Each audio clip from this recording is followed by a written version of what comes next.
नमस्कार दोस्तों, मैं हाजिर होता हूं क्रांतिकारी गोविंद आपके सिलेक्शन इंडिया के ऑफिशियल चैनल पर, जहां हम आपको रसिया और यूक्रेन से संबंधित जो युद्ध चल रहा है उसके महत्वपूर्ण अब तक के महत्वपूर्ण मुद्दों के बारे में बात करेंगे। जिनमें सबसे महत्वपूर्ण जो मुद्दा है वो ये है दोस्तों कि हाल में पुतिन से वार्ता हुई है। अब वो वार्ता किससे हुई है वो बताएंगे आपको, और उसमें पता चला है कि पुतिन जो हैं वो समझौता करने के लिए राजी हैं, लेकिन समझौता के तहत उन्होंने कुछ शर्तें रखी हैं और शर्तें भी उतनी भारी भरकम हैं कि उनको मान पाना यूक्रेन के लिए संभव दिखाई नहीं देता। तो आइए चलते हैं अपने खास मुद्दे के साथ। जैसा कि आप देख रहे हो, पुतिन, मैक्रोन और जेलेंस्की।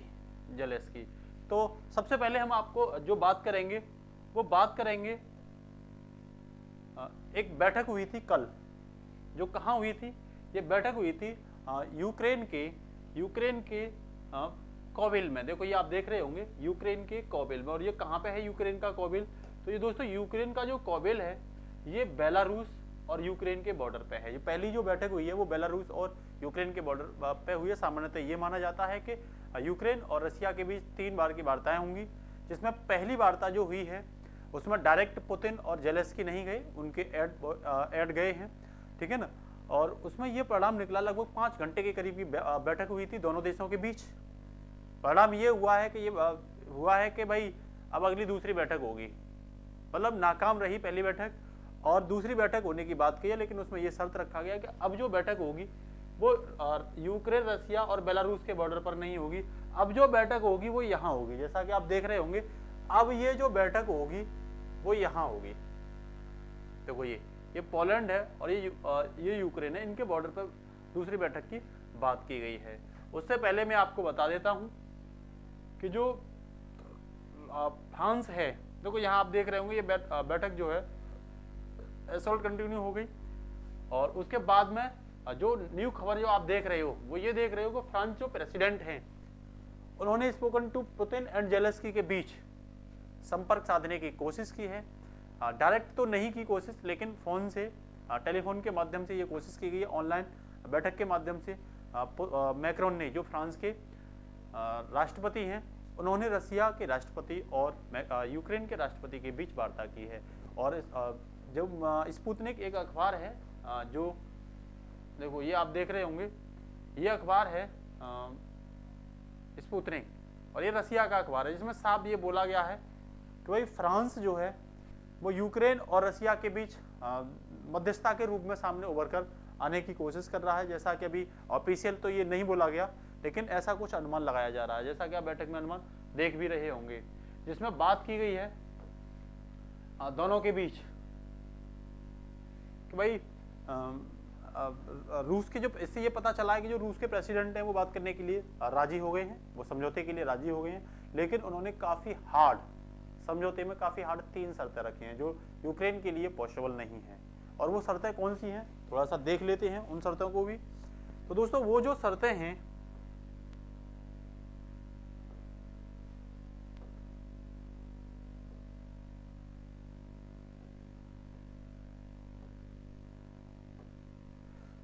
देखो वो ये 3 शर्तें हैं।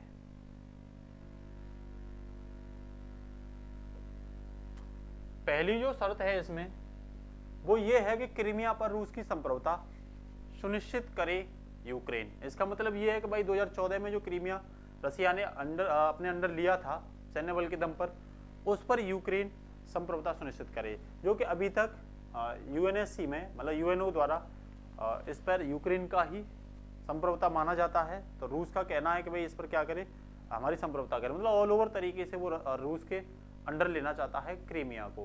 पहली शर्त। दूसरी शर्त यह है कि यूक्रेन जो है वो विसैन्यीकरण हो। विसैन्यीकरण मीन्स अब सेना रखना बंद कर दे, अपनी सेना को खत्म करे। अगर यूक्रेन सेना को ही खत्म कर देगा तो उसके पास क्या बचा? पर तो आसानी से रूस उसमें क्या कर लेगा, घुस जाएगा और कभी भी उससे कोई विवाद मनवा सकता है। दूसरी शर्त यह। तीसरी शर्त यह रखी है कि यूक्रेन अपनी तटस्थ स्थिति को सुनिश्चित करे, मीन्स अपने को न्यूट्रल करे। उसने बोला है कि भाई हम यूएसएसआर के जो देश हैं खुद इतने सक्षम हैं कि हमें किसी भी यूरोपियन यूनियन में सदस्यता लेने की आवश्यकता नहीं पड़ेगी, हमें नाटो के मेंबरशिप की आवश्यकता नहीं पड़ेगी, हम किसी देश से कम भी नहीं है, ना सैन्य पावर में, ना आर्थिक पावर में, न अन्य गतिविधियों में कम है, तो हमें क्या आवश्यकता है वहां लेने की। रूस नहीं चाहता कि यूक्रेन जो है, जो रूस से सटा हुआ है, वो कतई भी नाटो की या ईयू की सदस्यता ले।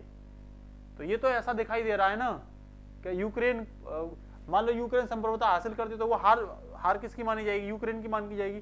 तो इनडायरेक्ट और इनडायरेक्टली रूप से तो रशिया यही दिखाना चाहता है कि यूक्रेन हार गया। लेकिन ध्यान रखना, यूक्रेन ने भी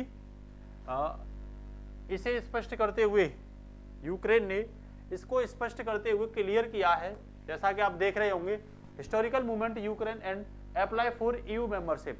यहां आप देख रहे होंगे कि जेलेंस्की जो प्रेसिडेंट हैं यूक्रेन के, और साथ साथ उनके प्रधानमंत्री और एक सचिव, दोनों ने जल्दी से तीनों ने तत्कालिक ईयू के सदस्यता के लिए क्या किया है, सिग्नेचर किए, आवेदन किया है कि हमें तत्कालिक क्या चाहिए, ईयू की मेंबरशिप चाहिए। क्योंकि वो दिखाना चाहते हैं कि हम रशिया से हारे नहीं है कतई भी, रशिया ये ना सोचे कि हम उससे हार गए, इसीलिए उन्होंने तत्कालिक ईयू की मेंबरशिप के लिए क्या किया है, आवेदन किया है।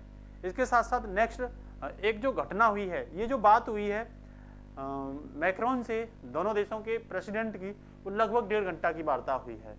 फाइनली उसमें भी ये निकल के आया है, रशिया की जो शर्तें हैं वो काफ़ी हार्ड हैं, जिसे जो जेलेंस्की हैं, जो यूक्रेन के प्रेसिडेंट हैं, वो मानने के लिए तैयार नहीं है। उन्होंने अपना ये साफ कर दिया कि भाई हमें तत्कालिक क्या चाहिए, ईयू की मेंबरशिप चाहिए, हम रशिया के दबाव में आने वाले नहीं हैं। जैसा कि दोस्तों मैं स्पष्ट कर देना चाहता हूँ, शुरुआती दौर में यूक्रेन थोड़ा सा पीछे दिखाई दे रहा था। अब नाटो के देशों द्वारा, यूरोपियन यूनियन के देशों द्वारा यूक्रेन को सैन्य तो शक्ति अभी डायरेक्ट नहीं कहोगे, लेकिन हथियार वगैरह, आर्थिक हेल्प वगैरह और दवाइयाँ वगैरह प्रोवाइड करना इन देशों ने क्या कर दिया है, शुरू कर दिया है। वहीं अगर मैं रशिया की बात करूं, रशिया ने एक नालायकपन किया है। जैसा कि आप देख रहे होंगे, रशिया ने क्या किया है कि जो यूएन है, वैसे भी यूएन अपनी प्रासंगिकता खो चुका है यूएसए के संदर्भ में, लेकिन यूएसए ने यहाँ एक और उल्टा काम किया है। यूएसए ने यह किया है कि जो जैसा कि मैं आपको बता देता हूँ, यूएनओ जो है उसका जो कार्यालय है वो न्यूयॉर्क में है। कहाँ पे है, वो न्यूयॉर्क में है। तो यूएसए ने, और जहाँ रशिया के 12 डिप्लोमेटिक को बाहर कर दिया वहां से, उन पर आरोप लगाया कि ये यहाँ जासूसी कर रहे थे, इसीलिए उनको बाहर कर दिया है। मेरा कहने का मतलब यूएसए को ऐसा नहीं करना चाहिए, और इसमें यूएनओ कुछ नहीं कर पाया। तो इससे साफ दिख रहा है कि यूएसए अपनी प्रासंगिकता को क्या कर रहा है, खोता चला जा रहा है। हम ये स्पष्ट कर सकते हैं कि यूएनओ में जो 5 स्थायी देश हैं जिनके पास वीटो है, वीटो वाले देश हैं, उनका दुनिया कुछ नहीं कर सकती, उनका यूएनओ कुछ नहीं कर सकता। तो इसीलिए एक क्वेश्चन भी यहाँ बन जाता है, खासकर पीसीएस और यूपीएससी वाले स्टूडेंटों के लिए, क्या यूएनओ अपनी प्रासंगिकता को, रिलीवेंसी को खोता चला जा रहा है? क्या उसमें lapse of relevancy in UNO means UNO की जो रिलीवेंसी है, उसकी प्रासंगिकता है, वो कम होती चली जा रही है? तो जी हाँ, आपका आंसर होना चाहिए बिल्कुल। तो इसका सुझाव ये होना चाहिए कि यूएनओ में हर एक कॉन्टिनेंटल की और हर एक प्रभावी देश की मेंबरशिप स्थायी रूप से होनी चाहिए। जैसे अफ्रीकन की तरफ से एक मेंबरशिप होनी चाहिए स्थायी रूप से, इंडिया को मेंबरशिप होना चाहिए, यहाँ ब्राजील और जापान जैसे देशों को मेंबरशिप होना चाहिए, दक्षिणी अमेरिका और उत्तरी अमेरिका में से जो मेन देश हैं वो यहाँ इसके स्थायी मेंबर्स होने चाहिए।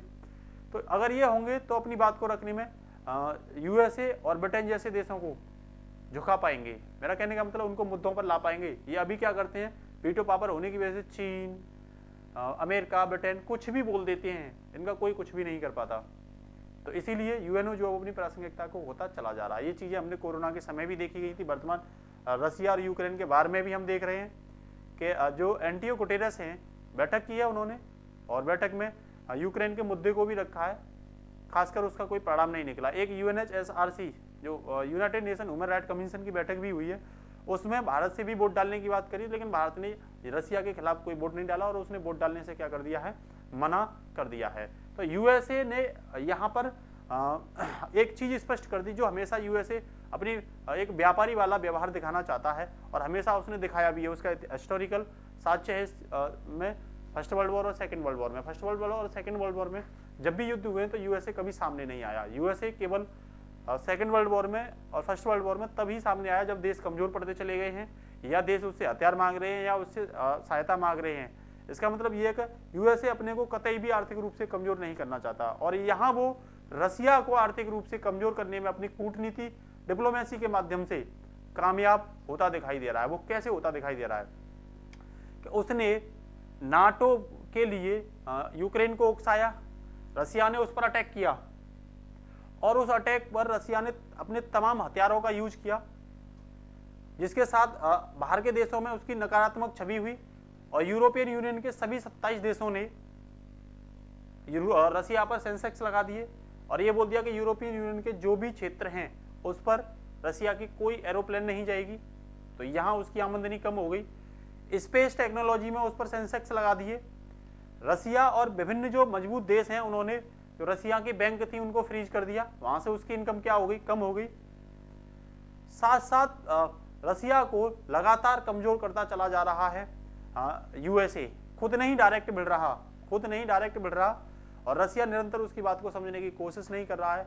रसिया से अन्य देशों ने भी अपने संबंध क्या कर दिए हैं, व्यापारिक संबंध को पीछे हटाने की कोशिश की है, जिससे रसिया को बहुत बड़ा नुकसान भी हो रहा है।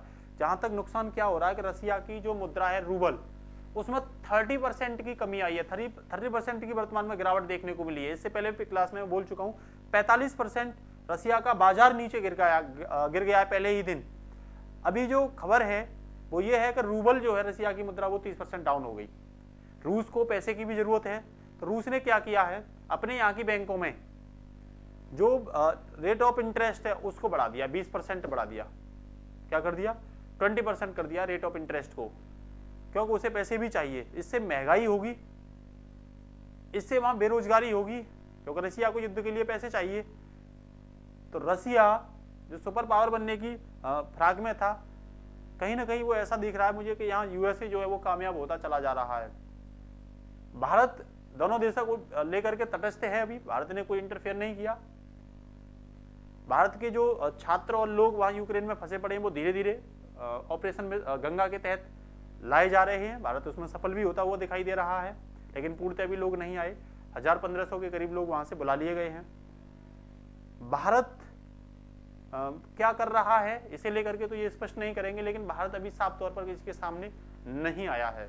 तो हम कह सकते हैं दोस्तों कि रसिया और यूक्रेन को यहां समझने की आवश्यकता है, और दुनिया को यदि ये आर्थिक अशांति, सामाजिक अशांति और राजनीतिक अशांति से रोकना चाहते हैं तो कहीं ना कहीं इन्हें डायलॉग की प्लेटफॉर्म पर आना ही होगा, जिसमें फ्रांस जैसे देश, ब्रिटेन जैसे देश, भारत जैसे देश और अमेरिका जैसे देशों को रसिया और यूक्रेन का दोनों तरफ से सहयोग करना पड़ेगा। तो आज के लिए इतना ही, फिर नेक्स्ट इंफॉर्मेशन हम आपको देते रहेंगे।